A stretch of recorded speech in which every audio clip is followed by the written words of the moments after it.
My bro, my sis. Seperti permintaan banyak dari my bro, my sis, di polling my bro, my sis banyak yang minta aku untuk buatin sharing pengalaman klien-klienku, para fans. So, aku buatin konten khusus untuk sharing pengalaman fans kita. Benernya ada banyak sih pengalaman fans yang aku bisa sharingin, yang aku ingin sharing ke kalian. Tapi untuk video pertama ini, aku pilihin satu pengalaman untuk di-sharing, yang aku beri judul Vegetarian yang Bertobat. Oke, ayo kita langsung mulai aja. SPF, bukan buat kulit, tapi ini sharing pengalaman fans.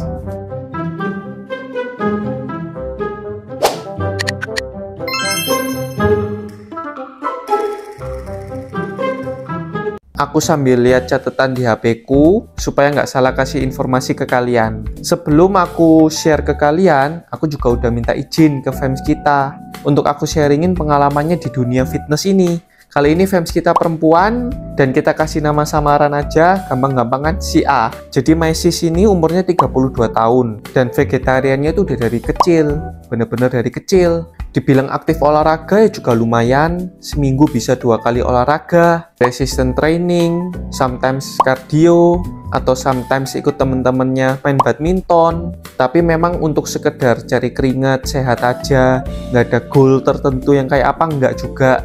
Pengalaman yang our sis alami, dia itu sering menstruasinya nggak lancar, udah beberapa kali itu telat itu bisa seminggu lebih, bahkan ada yang hampir sebulan.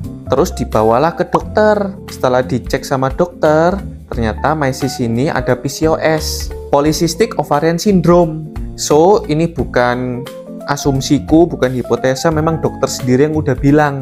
Kedua, our sis ini di saat dia jalan jauh atau beraktivitas, sometimes olahraga, kakinya itu sering sakit, khususnya di bagian telapak kaki. Nah, our sis juga udah konfirmasi kalau dia selama ini itu punya flat foot. Dan udah bertahun-tahun juga our sis ini udah pakai sandal yang khusus flat foot itu. Goalnya our sis ini simple, pastinya pengen menstruasinya lancar lagi dan ngurangin rasa sakit di kaki tadi. So, langsung aja kita mulai ke sesi konsultasi dan virtual personal trainer untuk our sis kita. Seperti biasa, prosedur SOP, tanya tinggi, berat, dan sebagainya. Kemudian juga ada physical check, cek mobilitas, kekuatan, postur, ya standar SOP lah ya. Tapi data itu nanti berguna buat kita desain program latihan yang tepat, yang nyaman buat our sis juga. Setelah beberapa pengecekan, komposisi tubuh, massa lemak nggak ada masalah lah. Masih di angka yang normal, oke. Dicek dari historinya, nggak ada pernah cedera atau operasi. Sakitnya juga nggak parah-parah, yang basic-basic batuk pilek gitu aja. Kalau dari overall pengecekan, tubuh bisa dibilang dalam kondisi yang bagus, fit. Aku juga nggak lupa tanya, selama ini tuh jalanin vegetarian yang kayak apa sih? Our sis sharing, kalau selama ini ya cuman sekedar nggak makan produk hewani. Yang dimakan tuh didominasi oleh nasi, sayur, ubi, singkong, kemudian juga banyak yang daging-daging setan itu, daging palsu, bukan yang setan, jayus. So, belum pernah juga memperhatikan tentang keseimbangan makronutrisi, mikronutrisi, sesuai yang tubuh our sis butuhkan. Nah, next kita langsung aja ke apa aja sih yang kita lakuin buat our sis tuh bisa dapetin goalnya. Kita mulai dengan yang topik PCOS dulu, yang menstruasinya nggak lancar. Yang belum tahu PCOS itu apa, Polycystic Ovarian Syndrome, itu bisa dibilang salah satu dari metabolic syndrome. Kalau kita tarik lagi akarnya, kita cari lagi sumbernya metabolic syndrome ini dari resistensi insulin. Kita tarik lagi, why bisa resistensi insulin?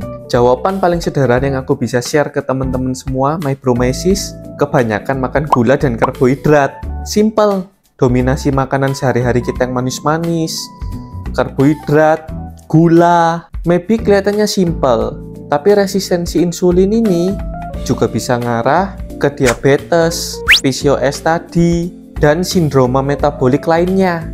Banyak itu. PCOS ini bahkan cuma salah satunya. Kita back to our sis. Jadi aku tanya ke our sis, pengen tetap lanjut VG atau pengen belajar makan daging, kasarannya meat eater. Aku nggak bilang vegetarian itu nyebabin PCOS, enggak loh ya. Itu harus digarisbawahi. Diet vegetarian itu salah satu opsi diet yang bagus, sehat juga, kalau kita jalaninnya dengan pintar. Ya apa cara ngelakuinnya dengan benar? Menuin makronutrisi, asam amino yang kita butuhin, yang kurang tuh apa kita butuhin. So buat my bro my sis yang vegetarian, please belajar be smart vegetarian. Itu baik pol untuk kesehatan kalian sendiri.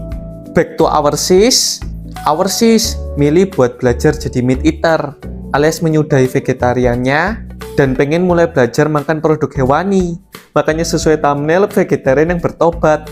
Tapi di sini aku mau kasih disclaimer, aku nggak ada maksud sedikit pun buat menghina yang vegetarian atau menghina pola hidup vegetarian, nggak ada sama sekali.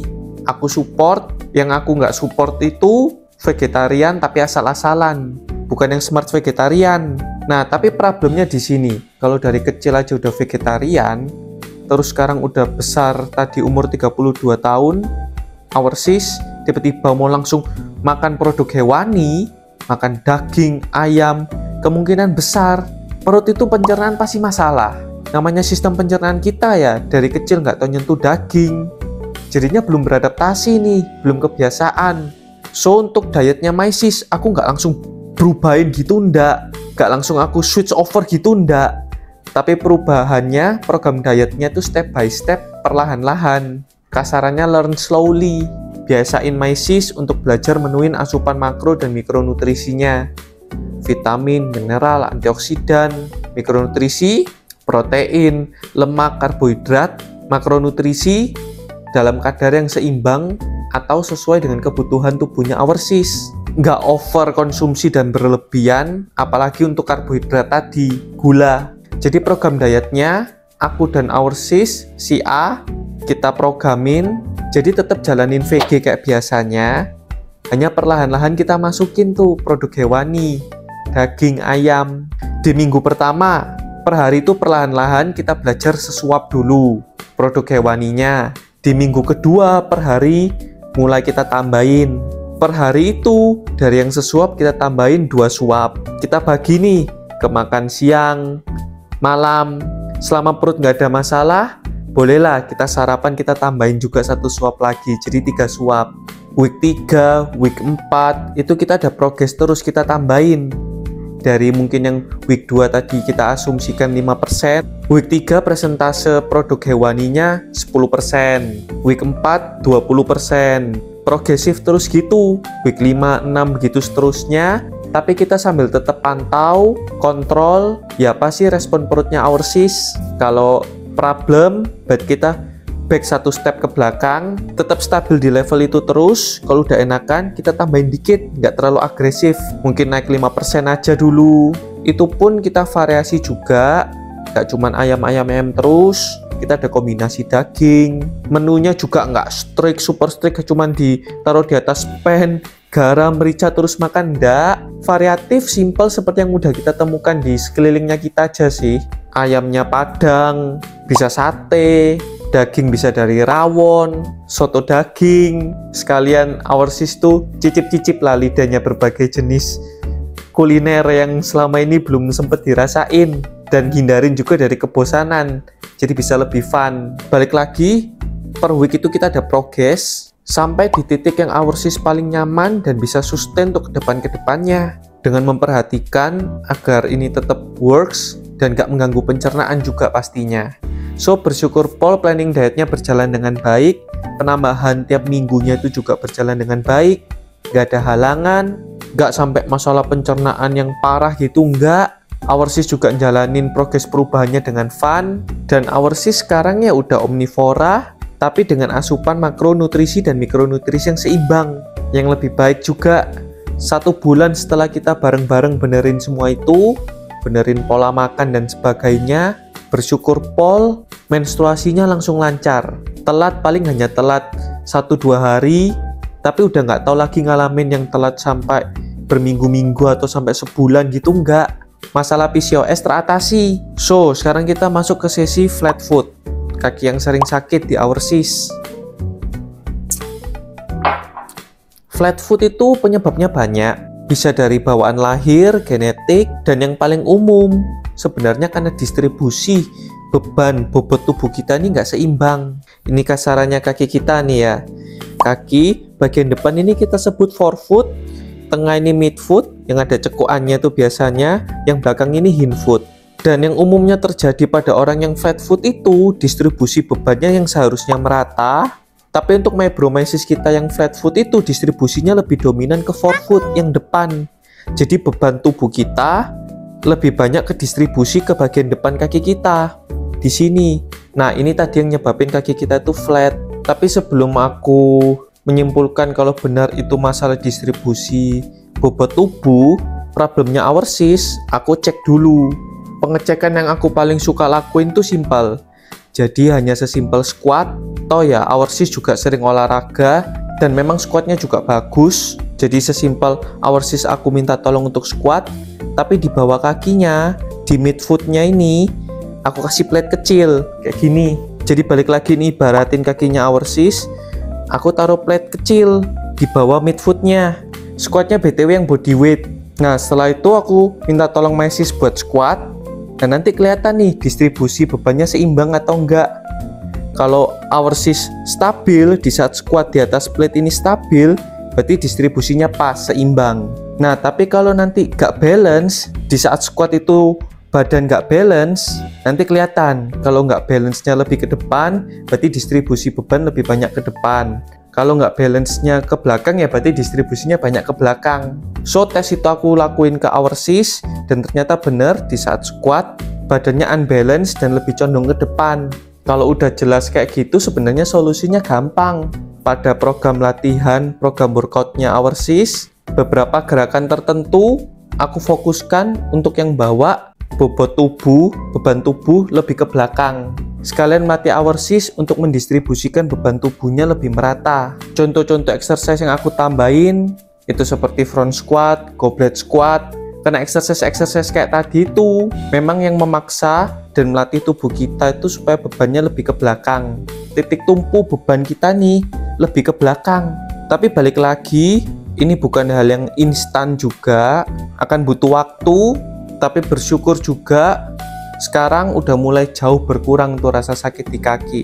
Dan aku juga rutin cek, tes lagi sebulan sekali pakai plate tadi sambil squat. Dan sekarang bersyukur pol kalau distribusi bebannya our sis itu udah pas, seimbang, balance di tengah. Itu keren banget sih our sis itu. Disiplin dan dedikasinya untuk tubuhnya itu keren, paten. Si A itu, kita dari tadi lupa loh nyebutin si A, kita our sis terus, padahal udah kita buatin loh namanya tadi. Dan sekarang kita udah latihan bareng itu udah 1 tahun lebih, 1,5 tahun lebih. Bersyukur pol, kaki udah bener-bener jarang pol sakit. Pas olahraga sekarang udah gak tahu sakit malah. Bahkan bisa dibilang hampir gak tahu ngerasain sakit lagi kalau dibuat jalan, aktivitas. Itu aku ya jujur seneng juga, bahagia juga lihat progresnya our sis. Dia bisa gapai goal fitnessnya, upgrade fisik ke arah yang lebih baik. Keren dah pokoknya. So, sekian itu sharing dari kisahnya our sis, si A.